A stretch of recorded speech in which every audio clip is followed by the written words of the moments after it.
ওস্তাদ মেলা দিন ধরে তো চিন্তাই মিনতে করা হয় না, কাছে একটু টেয়া পয়সা কিছু নাই। তা সিগারেটের দামও বেড়ে গেল, একটা সিগারেট কিনে দেখাবো হে টেয়াও নাই, এখন কি করা যায়? ওস্তাদ আর একটা উপায় আছে, চলেন আবার মাঠে নামি। আচ্ছা ঠিক আছে, চল তাহলে আমরা তাহলে চিন্তা করা আবার শুরু করি। আচ্ছা চল।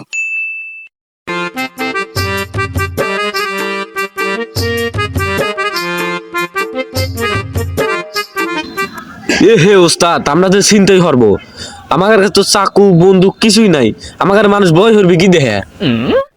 এই অস্ত্র লাগবে কেন? আমরা হলাম তিনজন, আমরা পালোয়ান, দেখছো আমরা কি পুরুষ, আমাদের কাছে কোনো অস্ত্রের প্রয়োজন নাই, আমরা নিজেই যথেষ্ট। চল।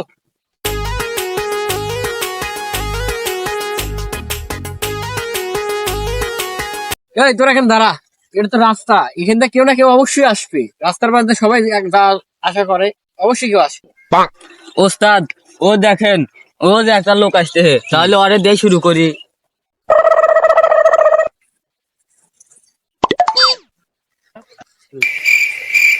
ভাই একটু দাঁড়ান, কোথায় যাচ্ছেন? আমাদের সাথে একটু কথাবার্তা বলে যান। ভাই বলেন। ভাই তাহলে আপনি কোথায় যান? এই তো ভাই বাজারে যাইতেছি। ভাই বেশি ভেজাল না করে আপনার ফোনটা দিয়ে যান। কে কে ফোন দেবো কে? এই, কারণ হলো আমরা ডাকাত, ফোনটা বের করে দিয়ে যা। ভাই আমার ফোনটা নিয়ে যাবেন তো, আমার কিছু করেন না ভাই। উস্তাদ উই দেখেন আর একটা লোক আসতেছে। না রাস্তাঘাটে কিবা কাজ কাছালি গাড়ি থই, দিনকাল ভালো চলতেছে না, যাই বাজার দিকে। কে রে এত মানুষ কেন, কি হয়েছে? এ ভাই এরা সাইড দেন।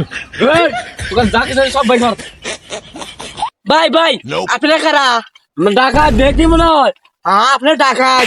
ভাই ভাই আমার ভুল ভুল হয়েছে, আমার আমাকে মাফ করে দেন।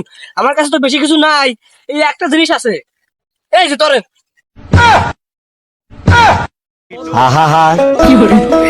আমি পারি না আর পারি না, আমি কেন মরি না।